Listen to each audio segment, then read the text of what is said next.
Nina Chambi, jefa de gestión de riesgos y adaptación de la Universidad de San Marcos, para hablar de los efectos del cambio climático que estamos sufriendo y cómo el desconocimiento hace que se tomen malas decisiones y que no hayan prevenciones. Buenos días y cuéntenos, por favor, qué significa que se haya calentado el mar más allá de la cuenta en estos momentos. Bueno, hay diversos factores, ¿no? En primer lugar, estamos en un mundo totalmente de contaminación, que el tema del calentamiento global es un tema que es producido por el hombre, ¿no? Hemos depredado bosques, tierras, tenemos la congestión vehicular, tenemos la imagen de las chimeneas para todo el tema de la contaminación del aire. Todo esto ha producido ciertas anomalías en el comportamiento natural del ambiente, ¿no? Y está permitiendo que se produzca este tipo de calentamiento, que es lo que hace que tengamos estas anomalías a nivel de esta variación del clima, y los efectos los estamos viviendo. En la COP21 ha habido un acuerdo internacional para poder reducir los gases de efecto invernadero, y en esa información, la información del IPCC, nos dicen que estamos cerca del 1.5 grados. Pero como al ritmo que vamos, depredando, contaminando y todo lo demás, vamos a llegar a 2 grados. Si así estamos, ¿cómo será después? Entonces tenemos que tomar medidas anticipadamente para evitar. Por un lado, tenemos que tomar medidas para poder reducir el tema de contaminación. Tenemos que reforestar. Las ciudades no tienen árboles, no hay forestación dentro de las ciudades. Estamos impermeabilizando los suelos, ¿no? Porque antes eran adoquines, piedras, las veredas y las pistas, claro. Y ahora todo está asfaltado, todo está encementado. Entonces, cuando llueve, no tiene por dónde salir el agua. Y además, a nivel urbano, no tenemos un buen sistema de drenaje. No tenemos sistemas de drenaje. O sea, ni siquiera para decir que es bueno o malo, no existe. No existe, ¿no? Entonces, ayer veía las inundaciones de Chosica. El agua no tiene por dónde ir, usa la carretera. Entonces, por otro lado, este tema de la informalidad ha hecho que muchas familias se ubiquen al borde del río. Pero no solamente es el borde del río, han ganado terreno al río. ¿Qué hace la naturaleza? Recupera pues su cauce, recupera su espacio. Y dicen, no, pero hace tantos años que no llueve y no pasa nada. Sí, pues, pero en algún momento esas quebradas secas se tienen que reactivar porque por algo están, ¿no? Pero, digamos, lo que tenemos que hacer es retroceder un paso más atrás en lo que estamos hablando. Nuestras autoridades, desde la presidenta, los ministros, los gobernadores regionales, los alcaldes, no saben qué es exactamente el efecto del efecto invernadero, el efecto del cambio climático y por qué estos eventos van a ser más cotidianos en nuestra vida. Y eso yo creo que empieza por allí, ¿no es cierto? ¿Qué es el efecto del cambio climático y por qué eso va a ir afectando cada vez la vida de nosotros, Nina? Bueno, este tema se viene trabajando a nivel nacional e internacional, pero lamentablemente siempre que hay cambios, a veces ingresan personas profesionales, pero que no están metidos en el tema. Acá hay también otro problema, ¿no? Que el tema de la planificación no se implementa. Y nosotros tenemos la cultura reactiva. Esperamos que pase para recién hacer algo, ¿no? No tenemos esa predisposición para programar y adelantarnos a las situaciones. Tenemos que trabajar en diferentes niveles. A nivel de los gobiernos locales hay que fortalecer sus capacidades, hay que... Pero expliquémosle, por favor, quisiera que le digas a la gente qué es el cambio climático y por qué eso que está pasando, ¿no? Ellos creen que es que, ya la lluvia, pongo un dique y acabo, ¿no es cierto? No, ¿por qué se tiene que tomar acciones ahorita? Porque cada vez va a ser más frecuente. El yacu, van a haber otras cosas. Van a venir otras. Sí. Exacto. Bueno, nosotros a nivel de la Tierra tenemos un clima y este tema del cambio de temperaturas han sido antes por siglos o por años, centenario de años, ¿no? Que ha sido todo un proceso normal. Pero con el tema de la industrialización, el tema del copamiento de los terrenos a nivel del urbanismo, de los temas urbanos, estamos actuando de una manera totalmente irresponsable, ¿no? Cerramos todo lo que es valles, pensando solamente en Lima. ¿Qué nos quedan de los valles? ¿No? Antes habían pozos, no sé si la gente recuerda, habían los pozos de Sedapal. ¿Por qué? Porque había agua subterránea. Y ahora, como ya está todo seco, esos pozos están de adorno. Eso es por un lado, por el tema de la impermeabilización. Por otro lado, el tema del tanto cemento y tanta luminaria, tantas luces, crea también todo un efecto negativo en el clima, ¿no? Irradian calor.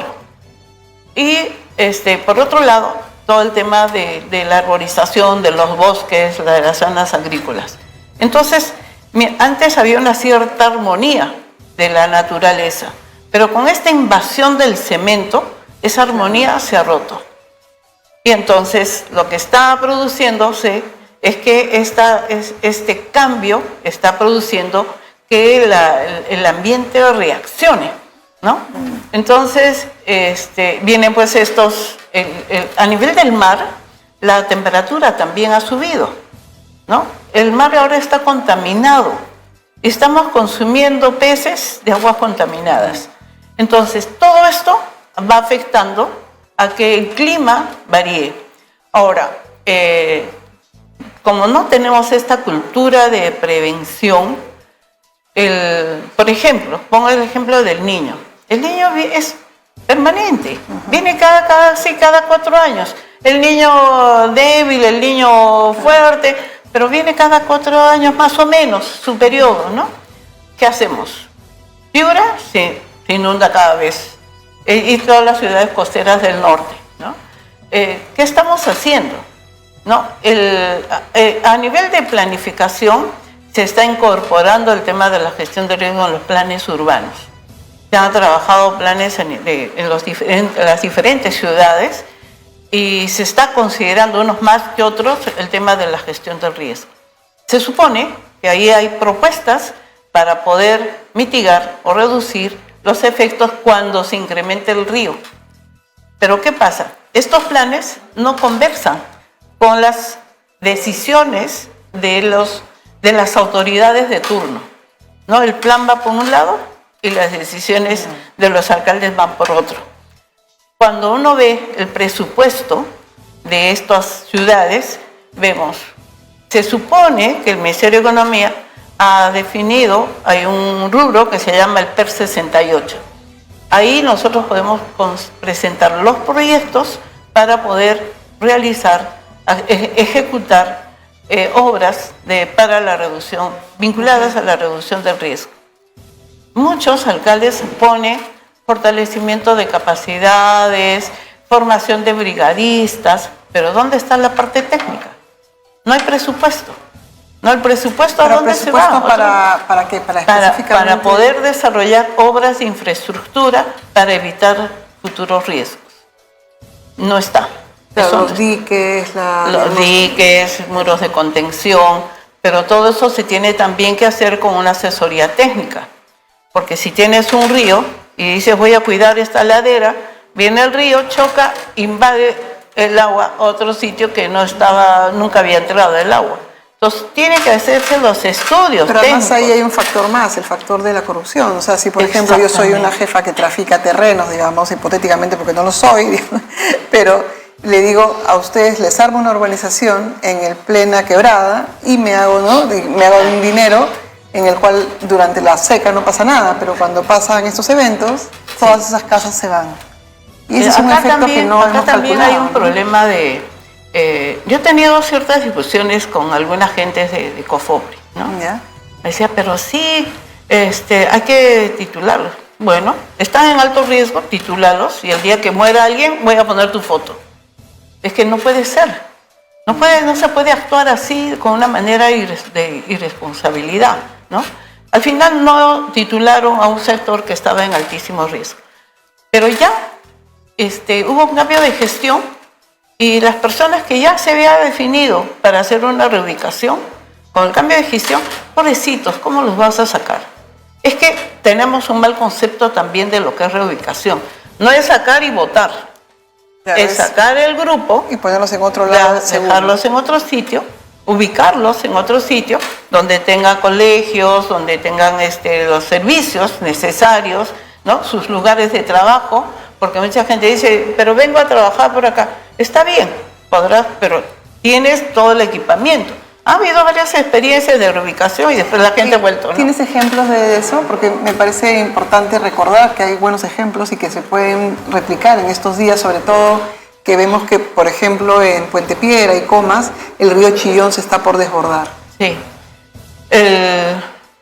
Hay experiencias interesantes donde ha habido la participación de la población, ¿no? Una experiencia que nosotros tuvimos para hacer los estudios, o sea, no es el genio técnico que viene y hace el trabajo, sino nosotros conformamos grupos de investigadores técnicos y grupos de investigadores comunales. Entonces, el grupo de investigadores comunales teníamos el grupo que acompañaba a las personas que hacían calicatas, el grupo que acompañaba a la gente que hacía monitoreo de aire, y así. ¿Qué es ¿no? calicatas? Calicatas es cuando haces un hoyo en el suelo para ver qué calidad de suelo tienes y qué características tienes. Bueno, en ese estudio, este estudio se hizo cerca del Montón y bueno, encontraron basura.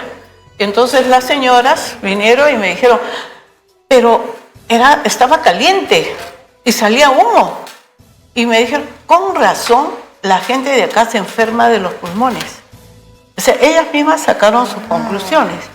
Y después, cuando hicimos ya la propuesta, porque juntamos todos, las propuestas, las mismas señoras, porque siempre a veces las mujeres son más proactivas, se meten más en los temas, dijeron, no, tenemos que sacar acá a la gente. Con razón, en la parte del Montón, las casas están encima del Montón, que no tiene resistencia a ese suelo. Aparte del problema de salud, no hay una estabilidad del suelo y las viviendas están inclinadas, para un lado o para el otro. Entonces la señora decía, con razón las viviendas se saludan, ¿no? Con razón se saludan. ¿Por qué? Porque las viviendas están inclinadas para un lado o para otro. Que se miran. ¿No? ¿Por qué? Porque el suelo es así y no se puede afirmar. No puede entrar una máquina a afinar o a aplanar el suelo porque vibra y las casas se pueden caer, ¿no? Entonces, en esta propuesta ya se había definido alternativas. Un grupo, esto también se trabajó aquella vez con el Ministerio de Vivienda, un grupo se iba fuera de Lima o por Caraballo y se dio la posibilidad de que puedan tener unos lotes más grandes. Entonces varias personas, ya estoy jubilada, qué bien, me voy lejos. Otros decían, no, tengo que trabajar. Entonces había unos proyectos de vivienda cerca del lugar. Dijeron, nosotros podemos, para nosotros nos conviene tener un departamento. Ya se plantearon alternativas. Claro. Ya estaba todo para comenzar a trabajar, pero cuando hay cambio de gestión, todo vuelve a foja cero. ¿Qué problema tenemos? A nivel de lo que es la planificación de la ciudad, si bien es cierto, se hacen consultas, pero en la ciudad son diferentes actores que funcionan en la ciudad. Está el Ministerio de Salud, está el Ministerio de Educación, que sí intervienen en la ciudad, ¿no? Pero tienen que intervenir articuladamente, todos. Y el plan es de la ciudad, no es del alcalde. El alcalde implementa una política, implementa una parte y tiene una estrategia. Este año, este alcalde, mi prioridad es la parte social. De ese plan priorizará qué alternativas y estrategias hay para trabajar el tema social.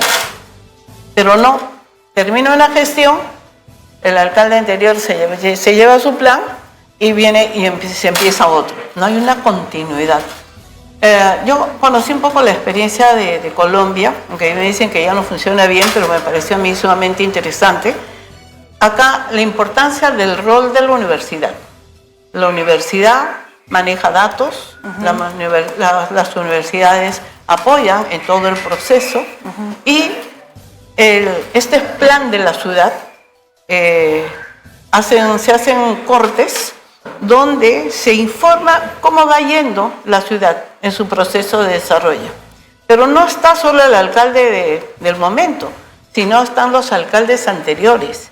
Y los alcaldes anteriores dicen eso, de este plan, de todas estas estrategias, yo trabajé este tema. El otro dice, yo prioricé este otro tema. Entonces, el proceso es continuo y articulado. Pero acá es borrón y cuenta nueva, empiezo, y como tú dices, el tema de la corrupción, ya pues el alcalde que ha tenido mucho apoyo en publicidad, tiene que retribuir. Y en vez de decir, bueno, ¿cómo es mi sistema vial? ¿Cuáles son las partes que tengo que trabajar? Dice, bueno, voy a hacer este ovalito porque que de repente ni siquiera tiene sentido que aparezca el ovalito, ¿no? Entonces, no tenemos una visión de territorio integral y no tenemos una visión de trabajo articulado. Hay mucha debilidad a nivel de los gobiernos locales, mucha debilidad. No hay presupuestos, sus presupuestos son cortos, y además de la corrupción. Y por otro lado, hay una debilidad también en la conformación de sus equipos técnicos. Como no tienen presupuesto, tienen poco personal. A veces es un ingeniero, dos ingenieros, un arquitecto, que tienen que ver todo, ¿no? ¿Por qué? Porque no tienen presupuesto. Entonces, creo que tenemos que, en estos momentos de crisis, porque a veces en los momentos de crisis tenemos que hacer cambios y cambios radicales, tenemos que ver de qué manera fortalecer a los gobiernos locales para que puedan implementar los planes como corresponde, ¿no? Eso es por un lado, pero por otro lado, creo que escuché a la presidenta decir, nosotros antes teníamos un Instituto Nacional de Planificación, ahora no está. Entonces, ¿qué nos rige? ¿Qué nos rige? Cada alcalde, ahora son todos autónomos, cada alcalde hace su propio plan. En Lima tenemos un montón de plancitos. ¿Cuántos distritos toman como referencia el plan metropolitano? Tremendo. ¿No? Bueno. Entonces, hay una debilidad a nivel de lo que es la gestión del territorio. Y ese es un punto crítico que se tiene que remediar, ¿no? Tina Chambi, jefa de gestión de riesgos y adaptación al cambio climático de la Universidad Nacional de San Marcos, estuvo con nosotros. Muchísimas gracias por la entrevista y hasta la próxima.